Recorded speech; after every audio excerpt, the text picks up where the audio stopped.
Hi students, welcome to the Smart Commerce channel class. We are continuing with the discussion of the module International Monetary System in International Business and Finance. First to discuss in this episode is evolution of International Monetary System. The stages in the evolution of International Monetary System can be divided into four. They are: number 1, the gold standard period; number 2, the interwar period; number 3, the Bretton Woods period; number 4, the post-Bretton Woods period. Let's discuss the different stages in the evolution of International Monetary System one by one. Number 1, it is the gold standard period. Barter system was used in the early phases of international trade in the absence of a proper system for payments and settlements of transactions. It was creating many obstacles and inconveniences for the business houses involved. In order to avoid all these issues or problems, traders start using different metals as medium of exchange for sale of goods and services. Now, the monetary system adopting gold as the medium of exchange was termed as gold standard. The concept of gold standard was originated in England in the 17th century. The first official announcement about gold standard came in the year 1816 with the declaration of gold as the legal and official tender or currency in England. Within a few years, it was outspread across the world, especially among the developing countries like US, France and Germany. There were a number of countries adopting gold standard as the medium of exchange. സ്വർണം വിനിമയ മാധ്യമമായി ഉപയോഗിക്കുന്ന സിസ്റ്റത്തിനാണ് gold standard system എന്ന് പറയുന്നത്. 17ാം നൂറ്റാണ്ടിൽ ഇംഗ്ലണ്ടിലാണ് gold standard system originate ചെയ്യുന്നത്. ഇംഗ്ലണ്ടിലെ ഔദ്യോഗികവും നിയമപരവുമായ നാണയമായി സ്വർണത്തെ പ്രഖ്യാപിച്ചുകൊണ്ടുള്ള ആദ്യത്തെ അനൗൺസ്മെന്റ് 1816 വന്നത്. കുറച്ചു വർഷങ്ങൾക്കുള്ളിൽ തന്നെ അത് അമേരിക്ക, ഫ്രാൻസ്, ജർമ്മനി തുടങ്ങിയ വികസിത രാജ്യങ്ങളിൽ ഉൾപ്പെടെ ലോകത്താകമാനം വ്യാപകമായി. Got the gold standard system? Got it. Can we move to the next? Yes. The second, it is the interwar period. The period between 1919 and the outbreak of the Second World War is known as the interwar period. The world economy was characterized by tremendous instability and economic breakdown and known as the Great Depression. The United States emerged as a major economic and political power in the world. Britain became forced to abandon the gold standard system in 1931. US abandoned the gold standard in 1933. All other nations were forced off the gold standard. This was the end of gold standard. 1919-നും രണ്ടാം ലോകമഹായുദ്ധത്തിന്റെ അവസാനത്തിനും ഇടയ്ക്കുള്ള കാലഘട്ടമാണ് ഇന്റർവാർ period എന്നറിയപ്പെടുന്നത്. ലോക സമ്പദ് വ്യവസ്ഥ വളരെ വലിയ അസ്ഥിരതയ്ക്കും നിശ്ചലനത്തിനും സാക്ഷ്യം വഹിച്ച ഒരു കാലഘട്ടമായിരുന്നു അത്. അതുകൊണ്ട് അത് ഗ്രേറ്റ് ഡിപ്രഷൻ എന്ന് വിളിക്കപ്പെടുകയും ചെയ്യുന്നു. അമേരിക്ക ലോകത്തിൽ ഒരു വലിയ സാമ്പത്തിക രാഷ്ട്രീയ ശക്തിയായിട്ട് മാറി. 1931 ബ്രിട്ടൻ ഗോൾഡ് സ്റ്റാൻഡേർഡ് സിസ്റ്റം നിർത്തുന്നതിന് നിർബന്ധിതരായി. 1933 അമേരിക്ക ഗോൾഡ് സ്റ്റാൻഡേർഡ് സിസ്റ്റം നിർത്തി. മറ്റെല്ലാ രാജ്യങ്ങളും ഗോൾഡ് സ്റ്റാൻഡേർഡ് സിസ്റ്റം നിർത്തുന്നതിന് നിർബന്ധിതരായി. ഗോൾഡ് സ്റ്റാൻഡേർഡ് സിസ്റ്റത്തിന്റെ അവസാനമായിരുന്നു അത്. Got it? Now the third is the Bretton Woods period. By the end of the Second World War, the Allied countries held a conference at Bretton Woods in July 1944 to plan the structure of the post-war international monetary system and to replace the gold standard system. According to the agreement in the Bretton Woods conference, the signatory countries would maintain a fixed or pegged exchange rate for its currency against the dollar or gold. Therefore, the period is known as the fixed exchange rate period.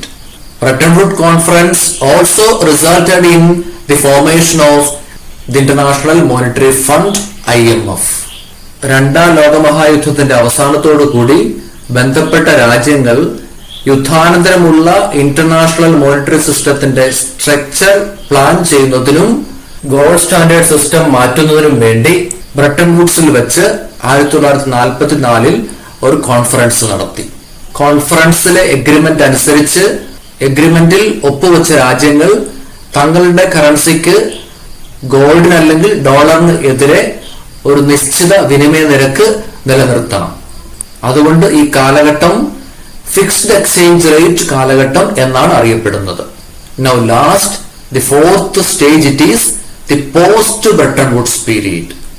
Since 1973, exchange rates start to fluctuate. No longer was currency fixed to gold. Instead, the exchange rates were allowed to be determined by the market. Major countries start floating their exchange rates. Hence, the period is known as the period of floating exchange rates. Hence, the current monetary system is a floating exchange rate system, but where the central banks of the countries intervene from time to time to manage and control the rate of exchange or value of their currency. In short, the current system can be referred to as a managed system of floating exchange rates. 1973 ശേഷം വിനിമയ നിരക്കുകളിൽ വ്യതിയാനം വരാൻ തുടങ്ങി. സ്വർണത്തിന്റെ അടിസ്ഥാനത്തിൽ അല്ലെങ്കിൽ സ്വർണത്തിനെതിരെ കറൻസിക്ക് ഒരു നിശ്ചിത നിരക്ക് എന്നുള്ളതേ ഇല്ലാതായി. പകരം വിനിമയ നിരക്ക് മാർക്കറ്റിനാൽ തീരുമാനിക്കപ്പെടുന്നതിന് അനുവദിക്കപ്പെട്ടു. പ്രമുഖ രാജ്യങ്ങൾ അവരുടെ വിനിമയ നിരക്കുകളിൽ വ്യതിയാനം വരുത്താൻ തുടങ്ങി. അതുകൊണ്ട് ഈ കാലഘട്ടം ഫ്ലോട്ടിംഗ് എക്സ്ചേഞ്ച് റേറ്റ്സ് കാലഘട്ടം എന്നാണ് അറിയപ്പെടുന്നത്. അങ്ങനെ ഇപ്പോൾ നിലവിലുള്ള മോണിറ്ററി സിസ്റ്റം ഒരു ഫ്ലോട്ടിംഗ് എക്സ്ചേഞ്ച് റേറ്റ് സിസ്റ്റമാണ്. എന്നാൽ തങ്ങളുടെ കറൻസിയുടെ വിനിമയ നിരക്ക് അല്ലെങ്കിൽ മൂല്യം മാനേജ് ചെയ്യുന്നതിനും കൺട്രോൾ ചെയ്യുന്നതിനും വേണ്ടി രാജ്യങ്ങളിലെ കേന്ദ്ര ബാങ്കുകൾ സമയാസമയങ്ങളിൽ ഇടപെടുന്നു. ചുരുക്കത്തിൽ നിലവിലുള്ള എക്സ്ചേഞ്ച് റേറ്റ് സിസ്റ്റത്തെ മാനേജ്ഡ് ഓർ കൺട്രോൾഡ് ആയിട്ടുള്ള ഒരു ഫ്ലോട്ടിംഗ് എക്സ്ചേഞ്ച് റേറ്റ് സിസ്റ്റം എന്ന് വിളിക്കാം. Got it? Got all the four stages in the evolution of the international monetary system? So what are the four stages in the evolution of international monetary system? Number 1, the gold standard period. Number 2, the interwar period. Number 3, the Bretton Woods period. And number 4, the post Bretton Woods period. Now next it is exchange rate systems, fixed and floating systems. The first it is fixed exchange rate system. Under fixed exchange rate system, countries were to determine a fixed or specific rate or value for its currency on the basis of or against gold or US dollar. This value was otherwise termed as par value of currency. The rate was followed strictly by the countries.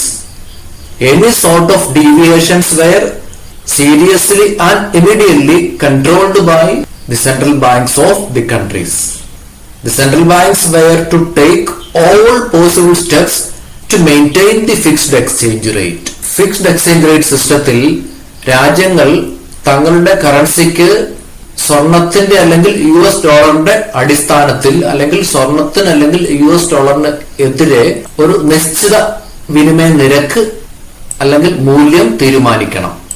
ഈ മൂല്യത്തെ കറൻസിയുടെ par value എന്ന് കൂടെ വിളിക്കുന്നു. ഈ നിരക്ക് അല്ലെങ്കിൽ മൂല്യം രാജ്യങ്ങൾ സ്ട്രിക്റ്റ് ആയിട്ട് ഫോളോ ചെയ്തിരുന്നു.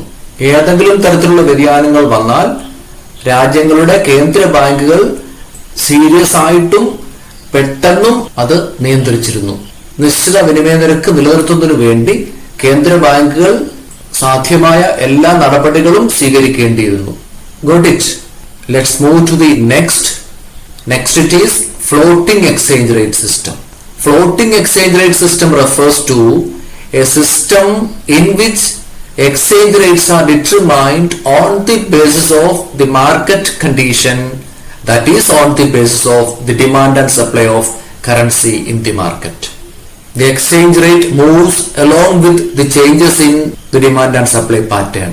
In this system, exchange rates are automatically adjusted to the alterations in the market conditions. It helps in maintaining equilibrium between the demand and supply of the currencies. വിനിമയ നിരക്കുകൾ മാർക്കറ്റ് കണ്ടീഷന്റെ അടിസ്ഥാനത്തിൽ, അതായത് മാർക്കറ്റിൽ കറൻസിയുടെ ഡിമാൻഡിന്റെയും സപ്ലൈയുടെയും അടിസ്ഥാനത്തിൽ തീരുമാനിക്കപ്പെടുന്ന സിസ്റ്റത്തിനാണ് ഫ്ലോട്ടിംഗ് എക്സ്ചേഞ്ച് റേറ്റ് സിസ്റ്റം എന്ന് പറയുന്നത്. ഡിമാൻഡ് ആൻഡ് സപ്ലൈ പാറ്റേൺ മാറുന്നതിനൊപ്പം എക്സ്ചേഞ്ച് റേറ്റും മാറുന്നു. മാർക്കറ്റ് കണ്ടീഷൻസിലെ മാറ്റങ്ങളോട് എക്സ്ചേഞ്ച് റേറ്റ്സ് ഓട്ടോമാറ്റിക്കലി അഡ്ജസ്റ്റ് ആവുന്നു. അതുകൊണ്ട് കറൻസികളുടെ ഡിമാൻഡും സപ്ലൈയും തമ്മിൽ സന്തുലിതാവസ്ഥ നിലനിർത്തുന്നതിന് ഇത് സഹായിക്കുന്നു. Got it? Got the floating exchange rate system? Yes. We will be back soon with the next topic in the next episode. Thank you.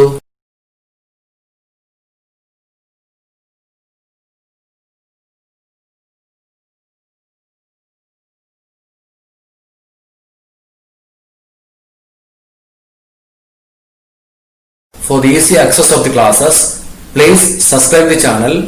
It is free by clicking the subscribe option, and for getting notifications, click the bell icon and select all below. ഇതിനോടകം upload ചെയ്ത് കഴിഞ്ഞ വിവിധ എപ്പിസോഡുകൾ ഓരോന്നായി കാണുന്നതിന് താഴെ പറയുന്ന link type ചെയ്ത് ചാനലിന്റെ ഹോം പേജിലെത്തി പ്ലേലിസ്റ്റിൽ ക്ലിക്ക് ചെയ്യുക.